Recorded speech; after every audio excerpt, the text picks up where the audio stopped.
अस्सलाम वालेकुम students, welcome to Sadia Parul. आज का हमारा टॉपिक है the chromosomal theory of inheritance. इसमें हम कुछ साइंटिस्ट के कंट्रीब्यूशंस पहले पढ़ेंगे। सबसे पहले है Gregor Mendel in 1865 published his work and concluded that hereditary factors transfer from one generation to next generation by any entity somehow known as genes।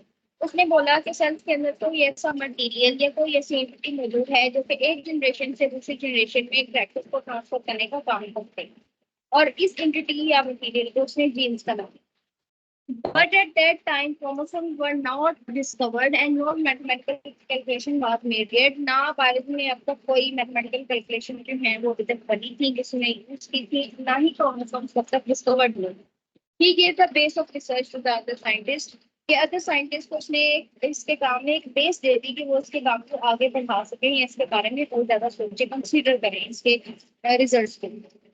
Further Fleming ने 1882 में डिस्कवर किए क्रोमोसोम्स। मीन्स के jeans भी हैं, पहले Gregor Mendel discover कर चुका था, उसके बाद वाटर फ्लेमिंग आया और उसने क्रोमोसोम्स को डिस्कवर किया। अब हम देखेंगे कि इनहेरिटेंस की जो थ्योरी है वो किस तरह स्टार्ट हुई। A German geneticist Carl Lorenz in 1900 suggested that chromosome has a central role in heredity। उसने बोला कि जो क्रोमोसोम है कि वो बहुत ज्यादा इंपॉर्टेंट रोल प्ले करता है हेरिडिटी में, कि उसके अंदर जो फैक्टर्स को ट्रांसफर करने के काम है वो थोड़ा सा उसके अंदर थोड़ा रिलेशन है, इसका लिंक है क्रोमोसोम्स के साथ। He wrote this in his papers announcing the rediscovery of Mendel's work. और इसने चूंकि मेंडल्स ने भी ये बोला था कि एक जनरेशन से दूसरी जनरेशन में फैक्टर्स ट्रांसफर होते हैं, तो ये बात भी उसने रीडिस्कवर कर ली Mendel's. Later it was observe that chromosome paired with one another during meiosis। इसके बाद ये भी डिस्कवर हुआ कि meiosis के दौरान क्रोमोसोम एक दूसरे के साथ पेयर बनाते हैं, सेग्रीगेट करने के लिए और सेल्स को पैदा करने के लिए। American scientist Walter Sutton in 1932 formulated the chromosomal theory of inheritance from the basis of these observations। उसने कार्ल लोरेंस और जो मेंडल का काम था उसको मिलाकर एक थ्योरी पेश की, इन दोनों के काम को जरा क्लियर करने की कोशिश की और हमें बताया कि this theory state that the genes and chromosome show parallel behaviour, so genes are located on the chromosome. कि क्योंकि क्रोमोसोम्स का भी कुछ ना कुछ रिलेशन है ट्रांसफर में, और जीन्स भी मेंडल बता चुका है कि ट्रांसफर करता है कैरेक्टरिस्टिक को one generation to the next generation. तो इसने बोला इन दोनों का काम सेम है, तो इस लिहाज से जो क्रोमोसोम्स हैं वो जीन्स को अपने ऊपर रखते हैं, मतलब जीन्स जो है वो क्रोमोसोम्स के ऊपर प्रेजेंट होते हैं। एक इसने ये बात क्लियर की। अच्छा, कुछ सबूत हैं जो कि सेकंड्स की थ्योरी को क्लियरफाई करते हैं। सबसे पहले है fusion of gamete. Fusion of gametes में आ जाता है two gametes egg and sperm fuse during reproduction. जब मेल एंड फीमेल गैमेट्स जो हैं आपस में मिलने होते हैं, मिलाप होता है इनको, तो इसको फ्यूजन बोलते हैं। रिप्रोडक्शन के दौरान फ्यूजन होती है। According to Mendel's model these two gametes transfer equal heredity material in zygote. Mendel's के अकॉर्डिंग भी क्या होता है कि जो गैमेट्स हैं वो equal heredity material, equal amount of DNA factors जो है वो ट्रांसफर करते हैं नेक्स्ट जनरेशन में। अब यहाँ पे आप अगर साथ में स्ट्रक्चर देखें, स्पर्म सेल का जो स्ट्रक्चर है उसमें साइटोप्लाज्म की तादाद कम है हेड में, जबकि ऊपर अगर एग सेल के स्ट्रक्चर में देखें तो साइटोप्लाज्म ज्यादा मिकदार में मिलता है। तो फिर अगर अगर साइटोप्लाज्म के अंदर हेरिडिटी मटेरियल नहीं है, क्योंकि वो इक्वल तादाद में हेरिडिटी मटेरियल ट्रांसफर कर रहे हैं, तो इनका एक जो स्पेसिफिक पॉइंट है उसमें मौजूद होना लाजमी है, दोनों में सेम पॉइंट पे मौजूद होना लाजमी है। तो उन्होंने बोला कि जो दरमियान में न्यूक्लियस है उसके अंदर क्रोमोसोम या हेरिडिटी मटेरियल प्रेजेंट होना चाहिए, but sperm contains later cytoplasm, thus heredity material is present within the nucleus of the gamete. तो ये बात उसकी क्लेरिफाई हो गई कि जो क्रोमोसोम है वो फिर बाहर साइटोप्लाज्म में नहीं, न्यूक्लियस के अंदर प्रेजेंट है। नेक्स्ट सबूत जो सटन की थ्योरी को क्लेरिफाई कर रहे थे वो pairing of chromosomes and genes. कि जब डिप्लॉयड इंडिविजुअल्स होते हैं वो टू कॉपीज बनाते हैं क्रोमोसोम्स की, but gametes have only one copy of diploid. लेकिन जो गैमेट्स हैं उनके पास एक ही कॉपी होती है क्रोमोसोम्स की। जब एक कॉपी होगी तो वो नेक्स्ट जनरेशन में भी एक एक क्रोमोसोम को ही ट्रांसफर करेंगे।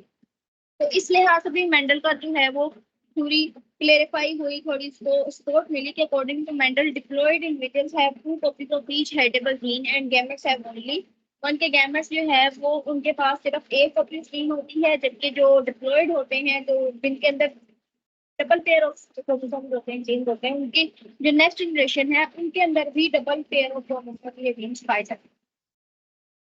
नेक्स्ट है the segregation of chromosome and genes. Chromosome और जीन्स की सेग्रीगेशन मतलब अलग। The chromosome segregate during the meiosis के दौरान क्रोमोसोम सेग्रीगेट करते हैं, ये बात मेंडल भी बता रहा था। Each pair of homologous chromosomes orient on the metaphase plate independently of every other pair. अब जब म्यूसिस हो रही होती है तो मेटाफेज प्लेट बनती है, क्रोमेटिड्स अलग-अलग हो जाते हैं और एक तरतीब के साथ अलग सेग्रीगेट हो जाते हैं प्लेट को। ये बात मेंडल ने पहले बता चुकी है कि जब सेल ने डिवाइड होना होता है तो वो किस तरह टूटता है कि मटेरियल जो है कॉपी होके अलग-अलग सेग्रीगेट हो। Similarly genes also segregate during meiosis, इसी तरह जो जीन्स हैं वो भी म्यूसिस के दौरान सेग्रीगेट होते हैं। अब यहाँ पे नेक्स्ट अगर आप देखें, capital R small R, capital Y small Y, capital R इस बना दूसरा गैमेट है, दोनों डिप्लॉयड हैं और इनकी नेक्स्ट जनरेशन जो है वो भी डिप्लॉयड है। इनकी पहले सेग्रीगेशन होगी, सेग्रीगेशन के दौरान ये दोनों अपनी मर्जी से गैमेट्स बनाएंगे। मतलब यहाँ पे लॉ ऑफ इंडिपेंडेंट असॉर्टमेंट आ रहा है, और वो क्या है? लॉ ऑफ इंडिपेंडेंट असॉर्टमेंट का मतलब ये होता है कि गैमेट्स अपनी मर्जी के जरिए, मतलब अगर कैपिटल आर है वो कैपिटल वाई के साथ भी गैमेट बना सकते हैं, कैपिटल आर स्मॉल आर के साथ गैमेट बना सकते हैं, अपनी मर्जी से गैमेट बना सकते हैं। ओके, और यहाँ पे हमें एक चीज नजर आ रही है कि अगर हमारे पास हैप्लॉइड है गैमेट तो हमारा जो जनरेशन आएगी नेक्स्ट उसके अंदर भी हैप्लॉइड क्रोमोसोम्स या जीन्स ही आएंगे। अगर डिप्लॉइड गैमेट्स हैं तो हमारे पास जो नेक्स्ट जनरेशन है वो भी डिप्लॉइड ही आएगी। नेक्स्ट जो है कुछ ऑब्जेक्शंस लगाए साइंटिस्ट ने इनकी थ्योरी के ऊपर। एक तो ये था देयर इज वन प्रॉब्लम थी इसके साथ थ्योरी के साथ कि Mendelian characters are determined by genes, के जीन्स के साथ तो होते हैं, डिटरमाइंड होते हैं मेंडेलियन कैरेक्टर्स, उसने जीन्स डिस्कवर किए थे और जीन्स ही ट्रांसफर का काम करते हैं। According to this theory genes are located on the chromosomes, और इसने ये बोल दिया कि क्रोमोसोम्स के ऊपर जीन्स प्रेजेंट, लेकिन the independent assortment of Mendelian trait takes place. लेकिन यहाँ पे एक प्रॉब्लम आ गई कि मेंडल ने पी प्लांट के ऊपर एक्सपेरिमेंट जब किया था तो उसने 7 ट्रेड्स के ऊपर काम किया और नेक्स्ट जनरेशन में 7 ही ट्रेड्स आई, जबकि इस एक्सपेरिमेंट में क्या हुआ कि अगर इंडिपेंडेंट असॉर्टमेंट हो रही है, मेंडल के अंदर इंडिपेंडेंट असॉर्टमेंट का कोई प्रूफ नहीं नजर आ रहा। यहाँ पे इंडिपेंडेंट असॉर्टमेंट हो रही है, अपनी मर्जी से गैमेट्स बन रहे हैं, तो ज्यादा जनरेशन हमारे पास सामने आ रही है कि जो कैपिटल आर है वो स्मॉल आर के साथ भी कर रहा है, ठीक है। लेकिन मसला ये था कि फिर ये law of independent assortment Mendel's के अंदर क्यों नहीं, उसने 7 ट्रेड्स को डिस्कस किया तो उसने 7 ही गैमेट्स हमें क्यों प्रोवाइड। सिमिलरली एक तो ये मसला था, similarly chromosomes also assort independently इन मियोसिस, मियोसिस के अंदर जो क्रोमोसोम है वो भी अपनी मर्जी से अलग होते हैं, अलग गैमेट्स के अंदर डिवाइड हो जाते हैं अपनी मर्जी से, but the numbers of characters greatly exceed the number of chromosomes. अब मसला ये आ रहा था कि उसने 7 अगर ट्रेड्स आगे ट्रांसफर किए हैं तो 7 ही जीन्स होने चाहिए, जबकि यहाँ पे क्या हो रहा है कि हमारी बॉडी में भी अगर देखें अगर 46 क्रोमोसोम है तो उसके ऊपर अगर जीन प्रेजेंट हैं तो 46 ही जीन्स होने चाहिए, लेकिन हमारी बॉडी के अंदर हजारों की तादाद में ट्रेड्स हैं, कैरेक्टर्स हैं जो एक जनरेशन से दूसरी जनरेशन में ट्रांसफर हो रहे हैं। तो इसका मतलब ये है या तो क्रोमोसोम्स के ऊपर जो जीन्स प्रेजेंट हैं वो एक से ज्यादा ट्रेड्स को कंट्रोल कर रहे हैं, या दूसरा फैक्टर ये हो सकता है कि एक क्रोमोसोम के ऊपर अगर एक जीन है तो वो एक जीन है, वो एक से ज्यादा जीन प्रेजेंट होने चाहिए जो कि ट्रेड्स को कंट्रोल कर। तो इस लिहाज से भी ये दो ऑब्जेक्शन जो है सेकंड्स की थ्योरी के ऊपर साइंटिस्ट ने लगाए।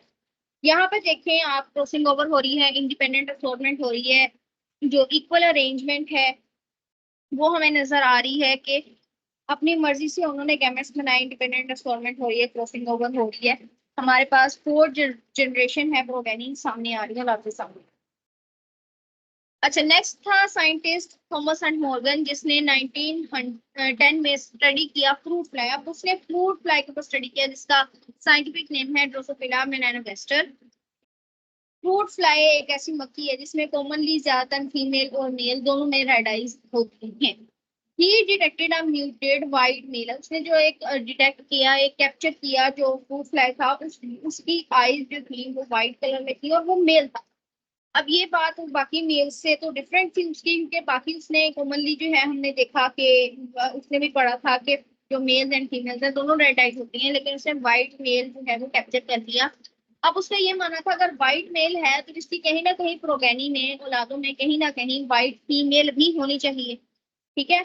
It eyes were white instead of red, Morgan crossed mutant male to normal female, all F progeny had red eye. उसने जो इस म्यूटेंट जो उसने ढूंढा था व्हाइट आई मेल, इसको उसने नॉर्मल फीमेल रेड आई के साथ क्रॉस करवाया और तमाम के पास जो है रेड आईज आई। जो उसकी नेक्स्ट प्रोगेनी थी, औलाद थी, उसके पास रेड आईज आई। He then crossed the red-eyed flies from F1 generation with each other। अब उसने जो जनरेशन अब बुलाते हैं उनका आपस में क्रॉस करवाया और कितने फ्रूट फ्लाइज बने, 4252 फ्रूट फ्लाइज बने F2 generation.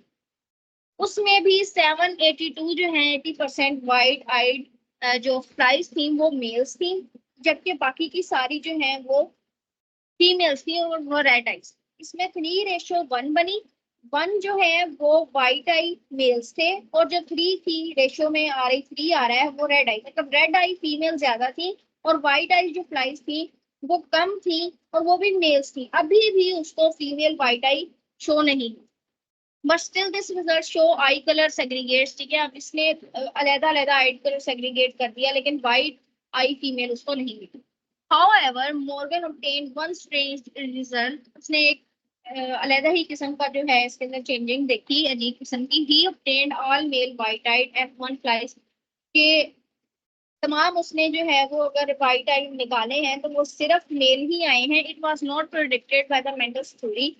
Morgan tried to explain if these unpredicted result, कि उसने इन रिजल्ट्स को एक्सप्लेन करने की कोशिश की मेंडल्स के अकॉर्डिंगली। तो फर्स्ट एक्सप्लेनेशन उसकी ये थी कि हो सकता है कि कहीं ना कहीं वाइट आई इन पास्ट के वाइट आई जो फीमेल है वो सरवाइव नहीं कर पाई, इस वजह से उसकी जनरेशन आगे नहीं बढ़ पा रही। इस चीज को टेस्ट करने के लिए उसने क्या किया कि उसने क्रॉस टेस्ट करवाया। क्रॉस टेस्ट हम तब करवाते हैं किसी भी जनरेशन का, किसी भी गैमेट्स का, किसी भी जनरेशन के गैमेट्स का, जब हमने उसके फिनोटाइप को क्लियर करना होता है, फिनोटाइप फाइंड करना होता है, जीनोटाइप फाइंड करना होता है, कंफर्म करने के लिए जीनोटाइप बेसिकली। अच्छा, अब इस आइडिया को उसने अप्लाई किया। उसने जो F1 जनरेशन की सारी आए थे जिसमें 3:1 हमारे पास बन रही थी, उसको उसने क्रॉस करवाया विद द पेरेंट जो कि वाइट आई मेल था, प्योर वाइट आई मेल जो उसने कैप्चर किया था उसके साथ उसने क्रॉस करवाया पेरेंट के साथ। जो red eye female F1 progeny में आई उसका उसने क्रॉस करवाया वाइट आई मेल जो कि पेरेंट था उसके साथ।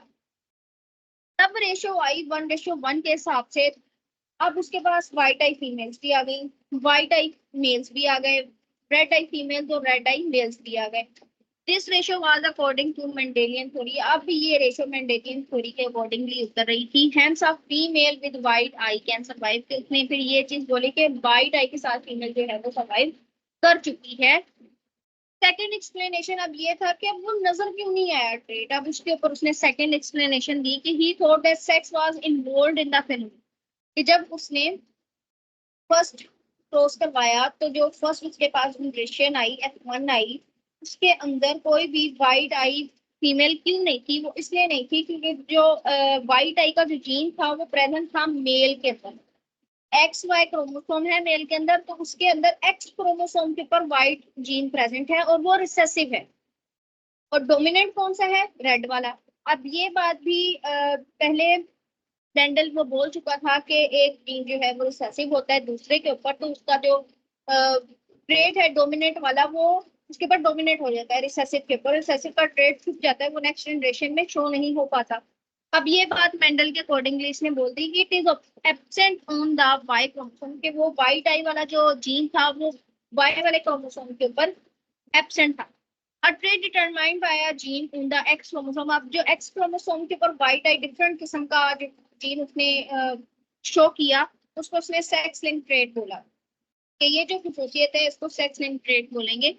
White eye are recessive to the red eye trait. यहाँ से ये पता चला कि जो वाइट आई ट्रेट है वो रेड आई के ट्रेट से रिसेसिव है। Thus the Morgan's result follow the Mendelian assortment of chromosomes, के यहाँ पे जो है वो मेंडेलियन की थ्योरी के साथ उसके रिजल्ट मैच होते हैं। डायग्राम के जरिए समझने की कोशिश करते हैं। सबसे पहले जो उसका क्रॉस करवाया, अगर आप देखें cross a white eye male to a true breeding red eye female के साथ उसने जो वाइट आई वाला मेल म्यूटेंट कैप्चर किया था उसका उसके साथ क्रॉस करवाया, तो सेकंड जो F1 जनरेशन हमारे पास निकली, record the result of F1 generation, this involves noting the eye colour and sex of many offspring. साथ में अगर आप देखें तो male offspring and female offspring जो है बोथ है रेड आईज, दोनों के पास रेड आई है, ठीक है। और यहाँ पे व्हाइट आई रिसेसिव हो गया, जीन हमें नजर नहीं आ रहा। अब है थर्ड, उसने क्या किया, जो F1 जनरेशन आई उसका आपस में क्रॉस करवाया, और जब आपस में क्रॉस करवाया तो cross F1 offspring with each other to obtain F2 offspring, F2 generation I also record the eye colour and sex of the F2 offspring. अब यहाँ पे क्या हुआ कि वन रेड आई मेल आया और one red white eye mail आया, to red eye female. अब रेड आई मेल भी आ गया, रेड आई फीमेल भी आ गई, व्हाइट आई मेल आ गया लेकिन व्हाइट आई फीमेल नहीं आई। तो यहाँ पे 3:1 बनी। 3 में क्या है, रेड आईज, और 1 जो है रेशो वो किसमें आ रही है, व्हाइट मेल को शो कर रही है, जो कि बहुत कम तादाद में है, और व्हाइट आई फीमेल हमें नहीं मिली। अब इसने चौथा काम क्या करवाया, इन अ सेपरेट एक्सपेरिमेंट, अलहदा से उसने एक एक्सपेरिमेंट किया जिसमें उसने परफॉर्म किया टेस्ट क्रॉस। टेस्ट क्रॉस हम जीनोटाइप को कंफर्म करने के लिए परफॉर्म करते हैं कि कौन सा जीनोटाइप है। अच्छा, अब इसमें इसने क्या बोला कि वाइट आई मेल जो था from the F2 generation and red eye female from F1 generation recorder. अब यहाँ पे जो पेरेंट वाइट आई मेल था उसने उससे उसके साथ क्रॉस करवाया, जो कि रेड आई फीमेल थी F2 जनरेशन की। तो जब क्रॉस करवाया तब हमारे पास रिजल्ट आया, one red eye male, one white eye male, one red eyed female and one white eyed female. Okay, अब यहाँ पे हमारे पास जो रिजल्ट्स आए वो सेम, यहाँ पे 1:1 का रिजल्ट आ चुका है। अब इसने कंक्लूजन्स क्या पेश की, Morgan experiment provide first clear evidence that genes are present in chromosomes. अब मॉर्गन्स के एक्सपेरिमेंट ने ये चीज तो कंफर्म कर दी कि जीन्स वाकई क्रोमोसोम्स के ऊपर प्रेजेंट होते हैं, और एक से ज्यादा जीन्स प्रेजेंट होते हैं, और एक जीन एक से ज्यादा ट्रेट्स को कंट्रोल करते हैं। It was the most important discovery in the history of genetics. के हिस्ट्री ऑफ जेनेटिक्स में अगर ये बात पता नहीं चलती तो आज तक हम यहाँ तक ना पहुंच पाते कि कैसे ट्रेड्स जो हैं एक जनरेशन से दूसरी जनरेशन में ट्रांसफर हो रहे हैं, ये काम कैसे हो रहा है। और हम ये जो अपनी मर्जी से आप जो जनरेशन हैं वो कैटल्स के अंदर ग्रो करवा रहे हैं, अपनी मर्जी से ऑफरिंग ले रहे हैं, अपनी मर्जी के साथ जो हमें ट्रेड्स चाहिए अपनी न्यू जनरेशन में जो हम एनिमल्स वगैरह रख रहे हैं, वो चीज भी हमें ना पता चलती कि हम किस तरह एक ट्रेड को दूसरी जनरेशन में ट्रांसफर कर सकते हैं। Thus it proves the chromosomal theory of Sutton, और सटन की जो क्रोमोसोमल थ्योरी है उसको भी इसने प्रूव किया। The white I trade segregate 1 to 1 kill like segregation of the x chromosome, के एक्स क्रोमोसोम्स के जरिए वो एक दूसरे से सेग्रीगेट हैं, अलहदा अलहदा हैं, कि एक जो डिफरेंट प्रॉपर्टी है इनको आपस में अलहदा कर रही है। Thus, the Mendelian trait like eye color in Drosophila assort independently like chromosome, और Mendelian trait जो है इसने जीन का नाम दिया था कि वो भी इंडिपेंडेंटली असॉर्टमेंट के अपनी मर्जी से गैमेट्स बना सकते हैं, ये बात भी क्लियर हो गई, ठीक है। सो स्टूडेंट्स, ये था आज का लेक्चर। नेक्स्ट लेक्चर के लिए मेरे साथ बने रहेगा। अल्लाह आपका हामी नासिर हो। अल्लाह हाफिज।